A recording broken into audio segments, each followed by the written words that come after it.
Bonjour à tous, bienvenue dans Rencontre. La 5G est considérée comme la quatrième révolution technologique et avec l'ère de la 5G commerciale, tout connecté devient une possibilité. Alors, quels changements la 5G va-t-elle apporter au quotidien et quels inconvénients? Aujourd'hui, nous avons le plaisir de recevoir sur notre plateau deux invités, Monsieur François Marion, président de Valeo en Chine. Bonjour. Et Monsieur Ding Fan, chercheur au Centre de recherche sur le développement au Conseil des affaires d'État. Bonjour. Bonjour. Maintenant, tout le monde parle de la 5G, d'abord parce que c'est une révolution technologique, ensuite parce qu'elle est liée à une révolution industrielle dans beaucoup de secteurs et qu'elle va grandement changer la société. Alors, qu'est-ce que la 5G? Alors, la 5G est une nouvelle technologie de communication qui permet de diffuser une grosse quantité de données en un temps court, sans latence, c'est-à-dire sans avoir besoin d'attendre la réaction entre deux objets qui sont connectés, et également sans perte de données. Avec la 5G, on parle souvent de téléphone mobile, parce que comme par exemple avant avec la 3G, on peut utiliser ça pour regarder des images ou ouvrir des pages web. Avec la 4G, on peut regarder des vidéos, mais avec la 5G, qu'est-ce qu'on peut faire? Alors, la 5G donne accès à des grandes quantités de données. Donc, elle permet de connecter, par exemple, un véhicule avec la ville qui l'entoure, de manière à ce que la ville puisse piloter ce véhicule et plutôt l'envoyer dans les zones où elle peut éviter des accidents ou éviter des embouteillages. Ça, c'est un exemple de connectivité. Un autre exemple de connectivité, c'est de la connectivité entre véhicules. Alors comment ça marche? Bien sûr, ça marche pas comme, c'est pas des rayons X, c'est pas comme Superman avec des rayons X qui permet de traverser la voiture. L'idée, c'est d'utiliser la 5G pour faire en sorte que le véhicule qui est devant vous, avec ses caméras, puisse diffuser ce qu'il voit au véhicule qui l'entoure. Et moi, qui suis un véhicule donné, je reçois cette information et je vois sur mon écran ce que voit le véhicule qui est devant moi, comme s'il n'était pas là. Ça, c'est une idée, un exemple. Mais vous disiez la 4G permettant de regarder des vidéos, la 3G permettant de regarder des images. On l'avait plus ou moins anticipé au moment où la 4G a été développée. Mais ce qu'on n'avait pas du tout anticipé, c'est que la plupart de ces vidéos seraient à travers un média que sont les réseaux sociaux. Parce qu'au moment où on a construit la 4G, les réseaux sociaux n'existaient pas encore. Et aujourd'hui, ce sont eux qui ont le plus bénéficié de la 4G. Donc quels seront les usages qui bénéficieront demain de la 5G? On a quelques idées, mais on pense que la meilleure façon de voir la façon dont les usages se développeront, c'est d'avoir recours à une approche d'innovation ouverte, de demander aux étudiants, de demander aux startups qu'est-ce qu'elles vont faire de la 5G. Et par exemple, on a organisé une compétition qu'on appelle Trophée des talents, où des étudiants chinois vont pouvoir présenter leurs idées, leurs usages de la 5G. Et Monsieur Dune, comment voyez-vous la future ère de la 5G? En fait, la 5G va permettre de faire beaucoup de choses. En particulier la connectivité entre la ville, les voitures en circulation, entre les hommes qui font leurs affaires habituelles, mais qui sont aussi en connexion avec ce qui se passe chez eux, dans leur famille, etc. Donc, on est tout le temps connecté à tout le monde et à beaucoup de choses. L'avantage de 5G, comme monsieur a indiqué, c'est qu'on peut élargir, on peut étendre un peu la prévoyance. Dans le cas de la voiture, on peut étendre un peu la prévoyance. De la sorte, on peut éviter des collisions, des accidents, etc. etc. Donc ça, c'est un grand avantage. La 5G aussi a un grand avantage de réorganiser la vie. Je suis tout à fait d'accord avec vous pour dire que la 5G permettra d'offrir plus de plateformes de coopération. Les idées nouvelles, les innovations auraient plus accès à un marché, à un échange, à une plateforme où les idées nouvelles se connectent et on peut espérer raisonnablement que beaucoup de produits nouveaux naîtront de ce genre de connexion, naîtront de ce genre d'échange d'idées. Regardez, lorsqu'on a développé la 4G, La 4G est destinée à améliorer la connexion, améliorer la transmission de données, etc. Mais finalement, ce qui a bénéficié le plus de la 4G, c'est le paiement électronique. Avant ça, on n'aurait jamais imaginé que le WeChat, le Alibaba, etc., pourraient devenir des sociétés de paiement, de règlement, etc. Et maintenant, on n'a plus de porte-monnaie, etc. Il suffit d'avoir un portable pour résoudre tous les problèmes, pour réserver des billets de train, des billets d'avion, des hôtels, pour faire des achats, etc. Tout cela est dû au développement de la 4G. Parce que ça a permis la transmission des données, on n'a plus besoin de cartes bancaires, par exemple, tout ça. Mais avec la 5G, il pourrait y avoir d'autres activités beaucoup plus nombreuses qui seront nées avec une rapidité de transmission de données, une transmission instantanée des données, etc. Et ça, c'est espéré. Ça crée Et beaucoup d'espoir. personnellement, qu'est-ce que vous attendez le plus de la 5G? Nous avons parlé de véhicules autonomes. Il y a d'autres domaines, par exemple éducation à distance ou ville intelligente. Non, avec 4G, on peut déjà faire l'éducation à distance, c'est pas un problème. La 5G, c'est beaucoup plus que ça. C'est une connexion avec tout le monde en temps réel à tout moment. C'est ça. Et donc, qu'est-ce que vous attendez le plus? Non, ça va ralentir la vie. Par exemple, si j'aurais besoin de faire quelque chose chez moi, bon, je peux le faire maintenant à partir d'ici. Tandis que maintenant, avec 4G, on ne peut pas encore le faire. Tandis qu'avec 5G, on est possible d'être partout à la fois. Et vous?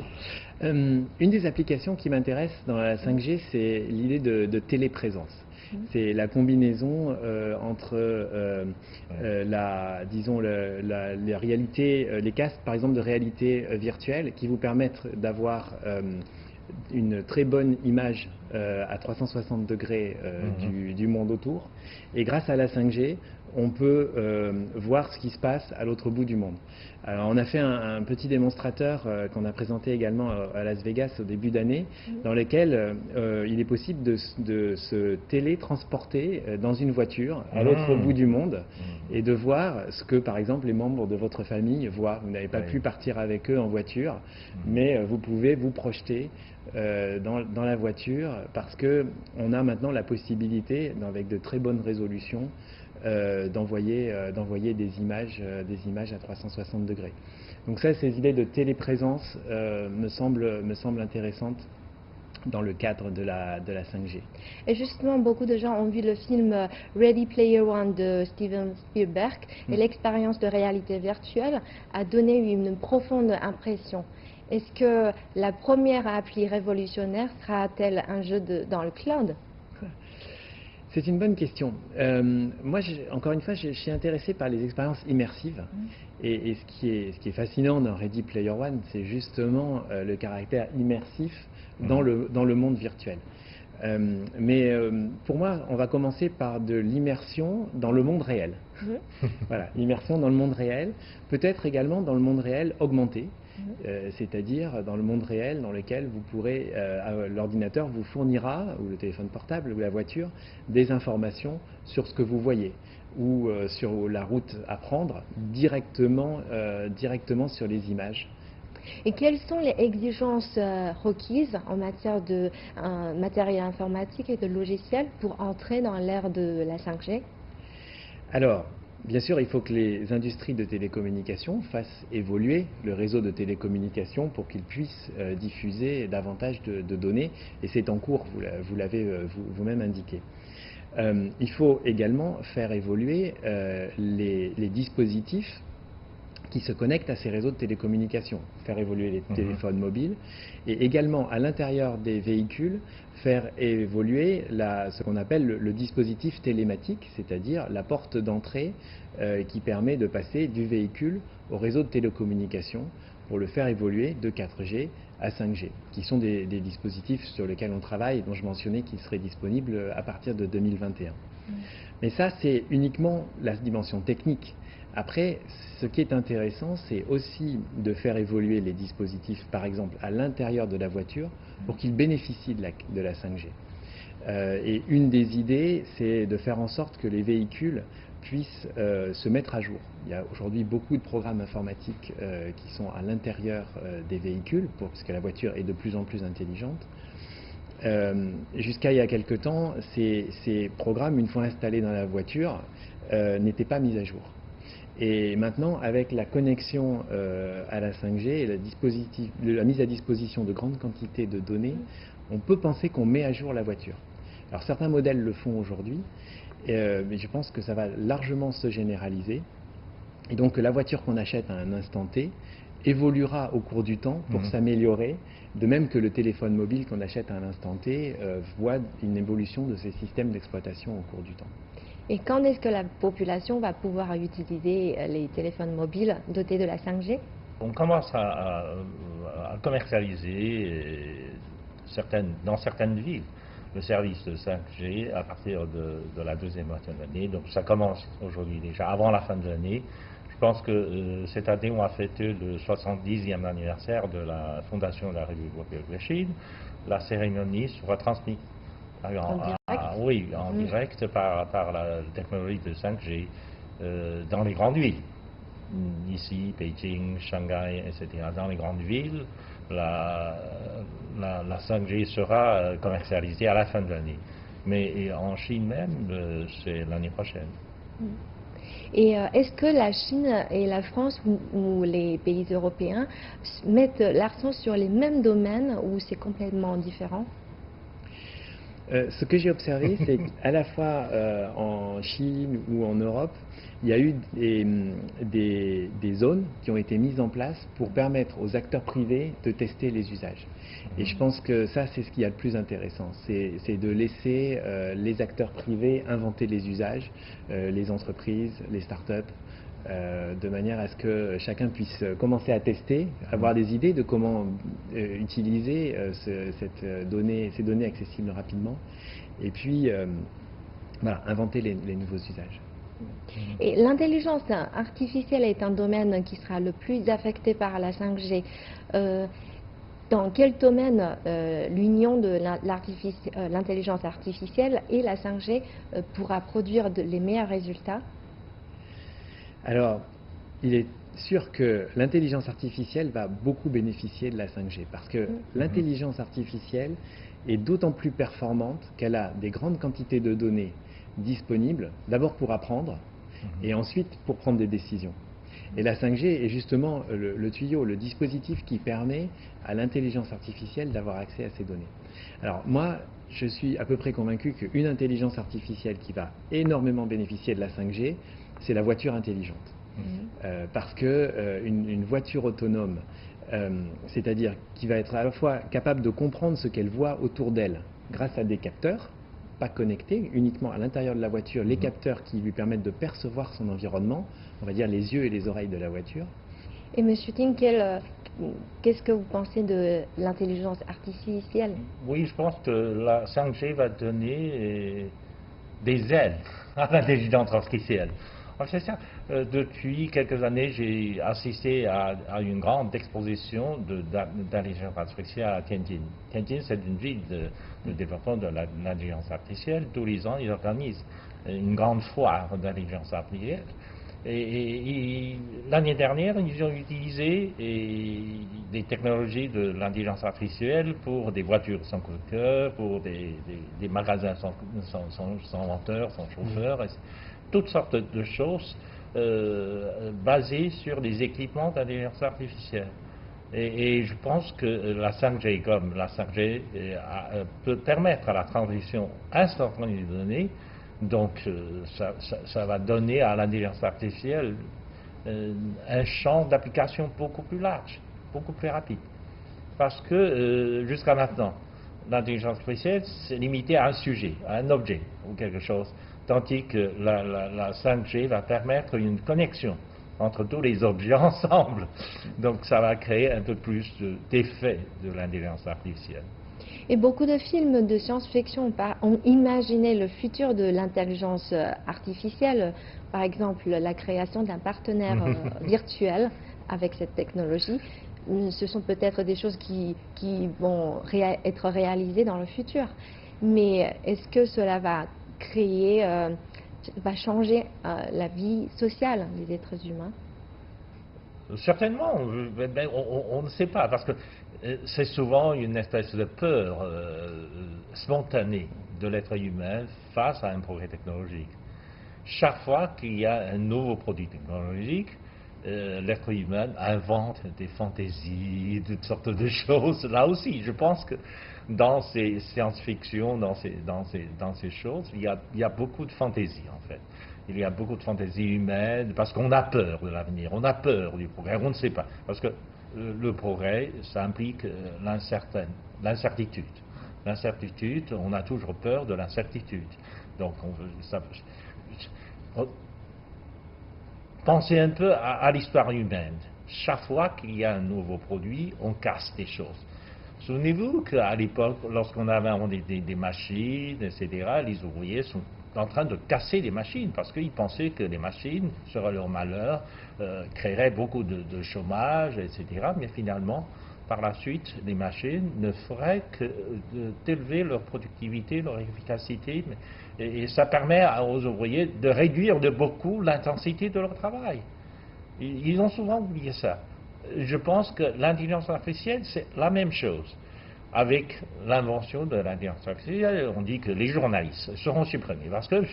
Mais finalement, si on pense qu'avec l'arrivée de l'intelligence artificielle, ça va faciliter beaucoup le travail des journalistes, ce serait un autre scénario. Donc je pense que l'intelligence artificielle, c'est comme n'importe quel outil que l'homme a inventé, ça peut rendre la vie et le travail beaucoup plus facile. Et sans créer autant de panique. Même pour les travailleurs manuels, l'intelligence artificielle peut réduire beaucoup l'intensité de leur travail.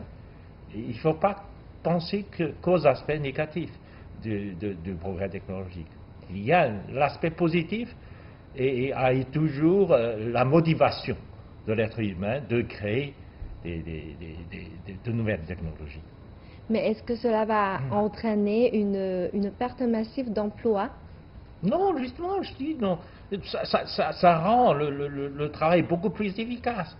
Non, parce que l'homme aura beaucoup plus de temps, de liberté, de disponibilité. Pourquoi toujours penser au même progrès? Si on n'avait pas inventé toutes ces machines, toutes ces technologies, pensez-y. L'homme aurait toujours la peau et la terre. Toutes ces technologies ont été inventées pour faire progresser la cause humaine. La cause humaine, c'est que vous avez beaucoup plus de liberté, vous avez beaucoup plus de temps libre pour d'autres choses. Et l'intelligence artificielle serait là pour vous aider à vous libérer davantage. Voilà. Et tout à l'heure, on a beaucoup parlé de véhicules autonomes. Est-ce qu'il y a d'autres domaines qu'on peut développer, comme par exemple ville intelligente? Oui. Alors, effectivement, on peut développer bien davantage des villes intelligentes parce qu'on a la possibilité maintenant de connecter, grâce à la 5G, l'ensemble des véhicules de la ville, mais aussi les personnes qui y habitent et également les infrastructures elles-mêmes de la ville pour développer des nouveaux usages ou pour fluidifier. Une des autres idées aussi autour de la 5G et des données, c'est d'avoir des objets connectés qui vous connaissent beaucoup mieux. Parce que en échangeant des données avec les objets qui nous entourent, donc la voiture étant un des exemples, ces objets-là peuvent réagir à vos émotions, peuvent réagir à vos habitudes et vous proposer une expérience encore plus intéressante. Donc, par exemple, vous pouvez imaginer une voiture qui, en fonction de votre température corporelle, de ce que vous a détecté que vous aimiez comme niveau de température, ajustera automatiquement l'air conditionné, mettra la musique en fonction de vos humeurs, choisira la route qui vous convient le mieux, etc., etc. Et tout ça, encore une fois, c'est possible grâce à la conjonction de l'intelligence artificielle et également la 5G pour avoir l'accès à l'ensemble de ces informations. Est-ce qu'avec tous les changements que la 5G va apporter, la mode de vie des gens va être transformé? Le mode de vie des gens va être profondément transformé, encore une fois, dans le domaine qui nous intéresse, par les véhicules autonomes et connectés. La possibilité d'avoir un véhicule autonome qui vous emmènera d'un point A à un point B et sans que vous n'ayez à conduire, vous libérera énormément de temps, en fait. Et ce temps libéré, vous pourrez le mettre à profit pour des sujets personnels ou de travail. Ça va profondément, lorsqu'on y arrivera, changer la vie des gens. Oui, je pense que la mode de vie sera complètement changée. On ne vit plus selon l'ancienne mode de vie, c'est-à-dire quand on est des jeunes, il faut aller à l'école, apprendre des choses, des connaissances, puis quand on atteint l'âge de l'adulte, on doit travailler, etc. On est dans un processus d'apprentissage éternel. Parce qu'il faut accumuler des connaissances, il faut s'adapter à une société qui évolue très vite, etc. Et l'apprentissage ne se limite plus à l'âge de jeunesse, d'apprentissage. Non, c'est tout au long de la vie, c'est un processus d'apprentissage. L'apprentissage est éternel devenu parce que tout le monde doit apprendre. Doit apprendre non pas au sens même d'acquisition des connaissances, non, c'est l'apprentissage même des techniques très simples pour pouvoir s'adapter aux innovations technologiques, à nouvel aspect de la vie. Et ça, c'est quelque chose de très important parce que même depuis la civilisation agricole, depuis la civilisation industrielle, on n'a pas vu arriver une telle situation. C'est une situation complètement nouvelle. On a beaucoup parlé des points positifs, des avantages de la 5G, mais il existe quand même des risques. Quels sont les risques? C'est sûr, toute technologie nouvelle comporte des risques.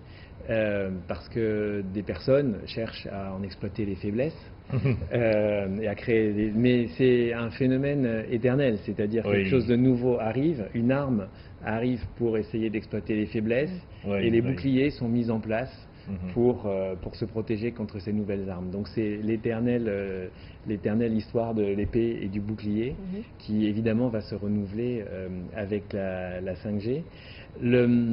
On l'a vu, la 5G, la grande force, c'est la grande disponibilité des datas. Du coup, pour moi, le risque, c'est la vulnérabilité de ces datas. Et on sait que, grâce aux informations qu'on échange et aux datas, aux données qu'on diffuse, les intelligences artificielles sont capables de connaître beaucoup de choses sur nous. Ça présente une forme de risque dont il faut se prémunir. Est-ce qu'il y a un mécanisme qui permet d'assurer la protection? Oui, les mécanismes existent pour protéger les données dans le cadre actuel des technologies. Mais je pense que ce qui est le plus important, c'est que l'industrie continue à développer des standards de protection et que chaque acteur de l'industrie fasse bien attention à respecter les standards. Et c'est lorsqu'on a ce genre de circonstances qu'on a réussi à construire les dispositifs, les protocoles les plus solides. D'après vous, quels sont les domaines qui connaîtront plus les risques avec la 5G? Je pense que beaucoup d'acteurs type pirates essaieront de récupérer les données, essaieront d'attaquer pour connaître les données personnelles, mais comme ils le font déjà aujourd'hui avec l'ensemble des données qu'on échange à travers nos réseaux sociaux, à travers le téléphone portable, à travers les assistants personnels qu'on met dans une pièce et qui écoutent en permanence la conversation pour voir si par hasard on n'est pas en train de les interpeller. C'est sûr que ça excite l'intérêt de pirates. Pour l'instant, il semble avec assez peu de résultats. Et la voiture sera dans la même situation une fois qu'elle sera parfaitement connectée au monde extérieur. Et comme ce que tout à l'heure M. Ting a dit, en Chine maintenant on peut sortir avec les téléphones portables, on peut l'utiliser pour le paiement, enfin tout. Est-ce que, je sais qu'en France ou en Europe les gens sont plus réticents, ils n'ont pas confiance de dissimuler leurs données personnelles. C'est vrai que je pense que c'est même chaque pays qui a sa propre sensibilité par rapport aux données en fonction de son histoire. Au niveau d'un pays. Après, moi, je sais que personnellement, en tant qu'Européen et Français, j'ai très vite adopté les systèmes de paiement mobile en Chine depuis que j'y habite. Et qu'à titre personnel, j'ai également plus de liquide sur moi et j'utilise WeChat et Alipay pour pouvoir faire tous les paiements aujourd'hui. Et même ça manque un peu en France lorsqu'il n'est pas possible d'utiliser certains systèmes de paiement dans certains magasins. Mais il y a quand même, quels que soient les pays, des personnes qui ont envie d'utiliser les technologies, envie d'avoir les nouveaux systèmes, les nouvelles voitures les plus avancées, parce que au final et globalement, moi je suis optimiste. Je pense que les avantages l'emportent sur les risques. Et vous pensez que ce sera un cas qui peut être popularisé en Europe ou en Occident? Oui, je pense. Moi, j'étais en... À moins de convaincre les politiques. Voilà. Parce que actuellement, sur l'utilisation de la 5G, il y a un débat politique maintenant. Il y a un débat politique parce que les États-Unis actuels, l'administration Trump s'oppose à la généralisation de la 5G parce que la technologie chinoise a un certain avantage, surtout une société chinoise, Huawei, a un certain avantage dans la technologie de 5G. Alors, le gouvernement américain a mobilisé toutes les forces pour convaincre les pays européens à ne pas adopter ou à ne pas appliquer d'abord la technologie de 5G, parce que Huawei suppose avoir un avantage dans ce domaine-là et il faut absolument exclure la technologie de Huawei. Alors que sans la technologie de Huawei, parce que Huawei fournit la base, la base de connexion de 5G, donc c'est pratiquement incontournable. Sur cette base-là, on peut faire beaucoup de choses, on peut inventer beaucoup de choses, mais la base même est quelque chose de très important. Et Huawei possède des éléments importants dans cette base de télécommunication. Donc ça gênerait un peu la popularisation de la 5G rapidement en Europe, par exemple. C'est pour ça qu'il y a un débat politique important en Europe sur oui ou non, on doit adopter cette technologie de 5G, d'abord conçue et inventée par Huawei. Et il paraît que l'Angleterre, en dépit du Brexit, a plutôt montré une volonté positive vis-à-vis de la 5G. L'Allemagne est ambivalente, ambiguë, et d'une certaine manière, je pense qu'à la fin, l'Allemagne va adopter ça. Et la France, je pense que oui, à la fin. Mais seulement, comme c'est un débat politique. Donc, aucun gouvernement ne peut prendre une décision à la légère. Donc, ça dépasse largement l'aspect technologique. Nous avons parlé des avantages, mais aussi des inconvénients de cette nouvelle technologie, c'est une nouvelle technologie que tout le monde attend avec impatience. Merci d'avoir participé à cette émission et merci pour tous vos commentaires. Merci à vous. C'est la fin de cette édition, à la prochaine.